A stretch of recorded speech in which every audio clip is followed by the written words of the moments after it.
Dans le restaurant le plus cher de Bordeaux, Camille Laurent reste immobile.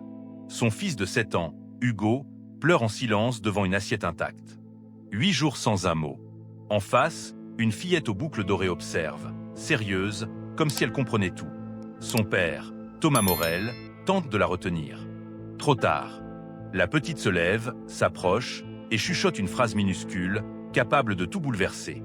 Personne n'imagine encore les conséquences. Camille Laurent serre sa serviette entre ses doigts. Elle sourit à son fils, encore. Un sourire fragile, qui tremble avant d'atteindre ses yeux. « Mange un peu, mon cœur. » Juste une bouchée. Hugo ne réagit pas. Son regard reste fixé sur l'assiette, comme si elle appartenait à quelqu'un d'autre. 8 jours. 8 jours depuis la dispute. 8 jours depuis que les mots ont dépassé les murs de l'appartement et se sont logés dans le cœur d'un enfant. À l'autre bout de la salle, Thomas Morel suit la scène malgré lui. Il n'écoute plus la carte. Il observe. Sa fille, Lila, aussi. Elle ne fixe pas. Elle analyse. Elle a cette manière étrange de voir ce que les adultes évitent. « Papa », murmure-t-elle. « Chut, ma puce. » Il est très triste. Pas un peu. Très. Thomas soupire doucement. Il connaît ce ton. Depuis la mort d'Élise, 3 ans plus tôt, Lila parle ainsi. Comme si elle reconnaissait la douleur à l'odeur. Parfois, les gens ont des journées difficiles. Non. Lila secoue la tête. Ça, c'est le genre de tristesse qui ne part pas quand on compte jusqu'à 10. Thomas ravale sa salive. Elle a raison. Il le sait. À la table près de la baie vitrée, Camille sent ses forces l'abandonner. Son verre tremble légèrement. Elle se penche vers Hugo, baisse la voix, comme si la douceur pouvait réparer ce qui a été brisé. « Tu te souviens ? Le jeudi, c'était notre soir. Tu aimais dire que « truffe » était un mot rigolo. » Une larme coule. Puis une autre. Hugo ne parle toujours pas. Le diagnostic résonne encore dans la tête de Camille. Mutisme sélectif. Traumatisme aigu. Thérapie. Temps. Et le tribunal, dans moins de 2 semaines. « Papa », insiste Lila en glissant déjà de sa chaise. Lila attend. Mais elle est déjà debout. Petite. Déterminée. Et Thomas comprend, trop tard, qu'elle ne reculera pas. Lila marche jusqu'à la table sans hésiter. Ses baskets font un bruit trop fort sur le parquet, mais elle ne s'en rend pas compte. Elle s'arrête. 3 secondes. Elle observe Hugo comme on observe quelque chose de précieux et fragile. Puis elle lève les yeux vers Camille. « Bonjour, madame. Je m'appelle Lila. Est-ce que je peux parler à votre garçon ? Il a l'air d'avoir besoin d'un ami. Je suis très douée pour ça. Mon papa le dit. » Camille cligne des yeux. Surprise. Déstabilisée. Derrière la petite fille, Thomas est déjà rouge de gêne. Il ouvre la bouche pour s'excuser, pour récupérer sa fille, pour disparaître. Mais Camille hoche lentement la tête. « Oui, d'accord. » Lila sourit et grimpe sur la chaise vide, juste à côté d'Hugo. Elle ne le touche pas tout de suite. Elle respecte la distance. Elle parle doucement, comme si le monde entier devait se taire. « Je m'appelle Lila, comme une fleur. Ma maman disait que j'apportais de la lumière partout. » Elle marque une pause. Son sourire se fait plus calme. « Ma maman est au ciel maintenant. C'est loin. Mais mon papa dit qu'elle me voit quand je suis courageuse. » Les doigts d'Hugo bougent légèrement sur ses genoux. Presque rien. Mais Thomas le voit. Camille aussi. Ils retiennent leur souffle. « Je crois que quelque chose t'a fait très, très mal. » La voix de Lila est simple, sans jugement, et c'est autorisé d'être triste. Moi aussi, parfois, je suis tellement triste que les mots se cachent. Une larme glisse encore sur la joue d'Hugo, mais sa respiration ralentit. Quand c'est comme ça, mon papa dit que je n'ai pas besoin de parler. Juste de quelqu'un qui reste. Lila penche légèrement la tête. J'ai réfléchi à un truc. Tu veux savoir ? Hugo ne répond pas, mais il ne détourne pas le regard. Lila se rapproche et chuchote, presque solennelle. Je crois que tu n'as pas besoin de beaucoup de gens. Je crois que tu as juste besoin d'une sœur. Le silence tombe. Lourd. Vibrant. Camille porte sa main à sa bouche. Thomas sent son cœur rater un battement. Pas une vraie sœur, précise Lila très sérieusement. Une sœur d'amitié. Quelqu'un qui reste. Même quand c'est dur. Elle pose doucement sa main sur celle d'Hugo. Moi, je peux être ta sœur. Je promets de ne pas partir. Un souffle rauque. Tu te promets ? Murmure Hugo. Camille se brise en silence. Lila acquiesce, grave comme pour un serment. Promis. Le mot flotte encore entre eux quand Hugo inspire profondément. Puis, comme si quelque chose venait de céder à l'intérieur, ses lèvres tremblent. Je m'appelle Hugo. C'est presque rien. 2 mots. Mais pour Camille, c'est un miracle. Ses épaules s'affaissent et un sanglot silencieux la traverse. 8 jours. 8 jours de silence, et une fillette vient de rouvrir une porte que personne n'arrivait à pousser. Lila sourit comme si Hugo venait d'accomplir un exploit extraordinaire. C'est un très beau prénom. On dirait le nom d'un explorateur. Tu aimes l'espace ? Hugo hoche la tête. Un vrai mouvement. Lent, mais volontaire. Thomas sent sa gorge se serrer. Il croise le regard de Camille. Ils n'ont pas besoin de parler pour comprendre que quelque chose d'important vient de se produire. Lila, déjà pratique, se lève à moitié de sa chaise. On ne peut pas être frère des sœurs d'amitié à des tables différentes. Ça ne marche pas. Hugo regarde sa mère. Ses yeux cherchent une permission, une sécurité. On peut s'asseoir avec eux ? Demande-t-il d'une voix encore fragile. Camille ferme les yeux une seconde. Quand elle les rouvre, elle sourit à travers ses larmes. Oui, mon cœur. Bien sûr. Les tables sont rapprochées. Les serveurs sourient, attendris. En quelques minutes, le dîner prend une autre forme. Une forme inattendue. Thomas se retrouve face à Camille. Ils échangent un rire maladroit. Je suis désolé pour tout ça. Ma fille a un sens très personnel des règles sociales. Ne vous excusez pas, répond Camille doucement. C'est la première fois qu'Hugo parle depuis. Elle n'a pas besoin de finir sa phrase. La conversation démarre lentement. D'abord banale. Puis, presque malgré eux, elle devient plus vraie. Thomas parle d'Élise. De la maladie. Du vide. Des nuits trop longues. Camille parle de son travail, de la pression, du divorce, de la peur constante d'échouer comme mère. On m'a dit que j'étais trop absente, avoue-t-elle. Que j'aimais plus mon entreprise que mon fils. Thomas secoue la tête. J'ai vu votre visage ce soir. Vous n'êtes pas absente. Vous êtes inquiète. C'est différent. Camille retient un souffle. Personne ne lui avait dit ça ainsi.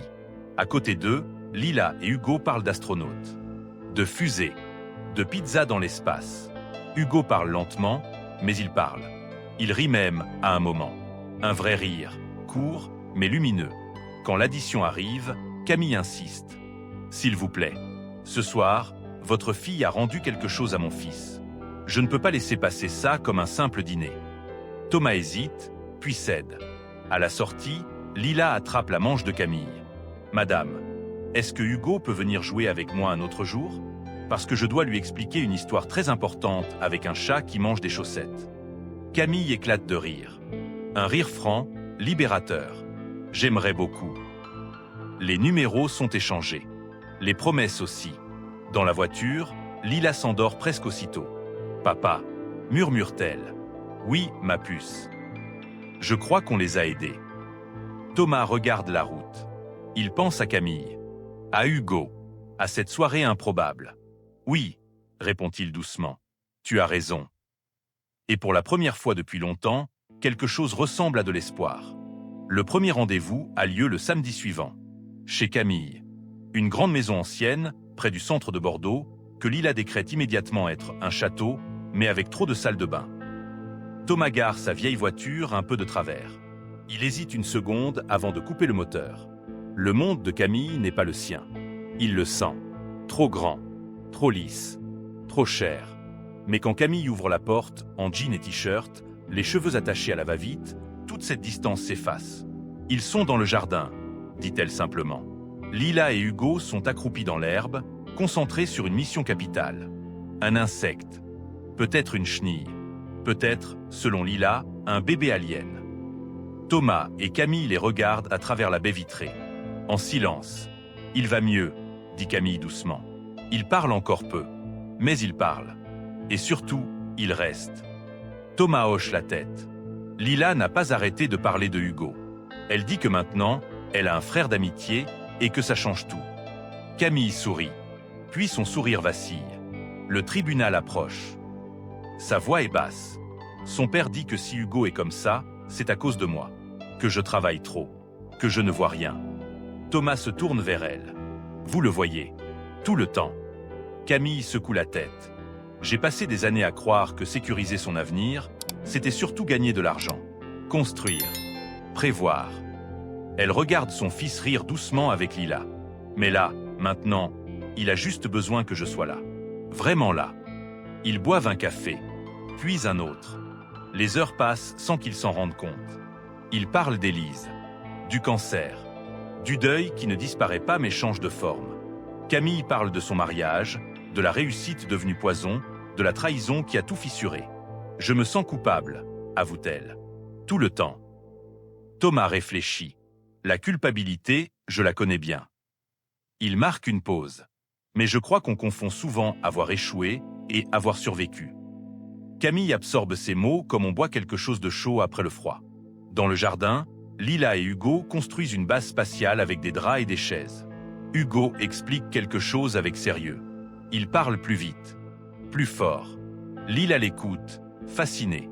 Le soir tombe. On peut se revoir, demande Hugo soudain, inquiet, comme s'il craignait que tout disparaisse. Bien sûr, répond Camille sans hésiter. Elle regarde Thomas. Si ça vous va. Ça leur va. Les samedis deviennent réguliers. Puis les goûters. Puis les dîners. Les enfants dorment parfois l'un chez l'autre. Ils inventent des rituels. Des poignées de main secrètes. Des règles absurdes. Hugo retrouve sa voix. Lila affirme la sienne. Et pendant que les enfants guérissent à leur façon, les adultes se rapprochent. Sur un banc. Sur une terrasse. Dans une cuisine silencieuse après le coucher des enfants. Un soir d'été, assis côte à côte, ils regardent les lucioles dans le jardin. J'ai pensé à ce que Lila a dit ce soir-là, murmure Camille, à propos de la sœur. Thomas la regarde. Elle n'avait pas tort. Camille inspire. Je crois qu'elle ne parlait pas que d'Hugo. Le silence devient dense. Chargé. Ils ne se touchent pas encore. Mais ils savent. 3 mois plus tard, le verdict tombe. Garde maintenue. Camille ne perd pas son fils. Elle appelle Thomas en pleurant, sur le parking du tribunal. On a gagné, souffle-t-elle. Grâce à vous. Grâce à Lila. Ce soir-là, ils fêtent ça ensemble. Pizza. Rire. Forts improvisés. Quand les enfants s'endorment enfin, épuisés, Camille et Thomas restent assis dans le salon, 2 verres à la main. J'ai peur, avoue Thomas. Moi aussi, répond Camille. Ils se regardent. Et cette fois, ils ne détournent pas les yeux. 5 mois ont passé depuis ce dîner au restaurant. Ce soir-là, Thomas se tient devant la façade éclairée du même établissement. Le même. Celui où tout a commencé. Il ajuste sa veste, inspire, puis sourit malgré lui. À l'intérieur, Camille l'attend. Ils ont décidé de faire un vrai rendez-vous. Sans enfants, sans urgence. Juste eux. Camille est déjà installée près de la baie vitrée. Une robe bleu profond. Les cheveux lâchés. Un peu nerveuse. Elle joue avec sa serviette quand elle le voit arriver. « Salut », dit-elle. « Salut ». Il rit doucement. Gêné. Heureux. Il parle d'abord de choses simples. Du travail. Des enfants. De la pluie annoncée le lendemain. Puis le silence s'installe. Pas un mauvais silence. Un silence qui demande quelque chose. Camille pose son verre. « Thomas, qu'est-ce qu'on fait, nous ?» Il ne détourne pas le regard. J'avais peur de te poser la question. Moi aussi. Il inspire profondément. J'ai parlé à Lila. De nous. Camille sourit, inquiète. Et alors? Elle m'a demandé si tu allais devenir sa maman d'amitié. Et si ça voulait dire de Noël. Camille rit, émue. Et Hugo? Il m'a demandé si je serais son papa d'amitié. Pour l'aider avec les fusées. Leurs sourires se rejoignent. Puis deviennent sérieux. Je veux essayer, dit Thomas. Vraiment essayer. Pas juste être là par habitude. Pas par peur d'être seul. Mais parce que j'ai envie de construire quelque chose avec toi. Camille sent ses yeux brûler. J'ai peur, avoue-t-elle. Mon mariage a explosé. J'ai perdu confiance. En lui. En moi. Moi aussi, j'ai peur, répond Thomas. J'aime encore Élise. Je l'aimerai toujours. Et parfois, je me demande si vouloir autre chose n'est pas une trahison. Camille pose doucement sa main sur la sienne. Aimer encore ne veut pas dire aimer moins. Il ferme les yeux un instant.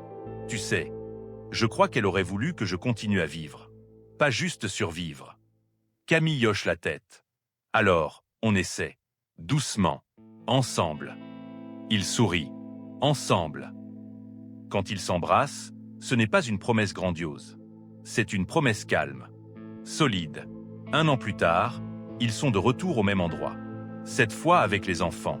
Lila, 6 ans maintenant, se tient debout sur sa chaise. Cette table est très importante, annonce-t-elle. C'est ici que j'ai décidé qu'Hugo avait besoin d'une sœur. Et j'avais raison. Techniquement, corrige Hugo, 8 ans, très sérieux, c'est aussi là que nos parents sont tombés amoureux. C'était secondaire, tranche Lila. Camille et Thomas échangent un regard complice. Rien n'est parfait. Ils vivent encore séparément. Camille travaille toujours beaucoup. Thomas parle parfois à une photo d'Élise le soir. Ils se disputent. Ils doutent. Mais ils choisissent. Chaque jour, Camille pose sa tête sur l'épaule de Thomas. Tu sais, je crois qu'on était tous cassés. Chacun à notre façon. Il embrasse ses cheveux. Et pourtant, on s'est trouvés. À la table, Lila apprend à Hugo une nouvelle poignée de main secrète. Complexe. Ridicule. Parfaite. Hugo rit. Un vrai rire. Libre. Thomas les regarde. Il comprend enfin. L'amour ne disparaît pas. Il s'agrandit. Il change de forme. Il trouve de nouveaux chemins.